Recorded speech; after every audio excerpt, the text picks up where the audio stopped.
nyembah budaya kuwi ya kudu dijaga merga iki awake dhewe mapan ana ing tanah ingkang kebak budaya ingkang wis dadi tinggalaning para nenek moyange awake dhewe mbiyen. Awak dhewe wajib nglestarekake. Ngono.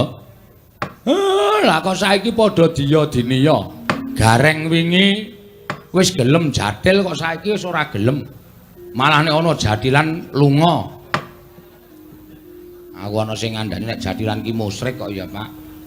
Ana sing ngandani nek jadilan kuwi nyembah setan. Sing kandha sapa? Hah? Sing kandha sapa? Ya ana pokoke ya ana. Pokoke budaya ya wayang barang kuwi ora apik, wayang kuwi ora becik. Dugangane cangkeme kuwi wong.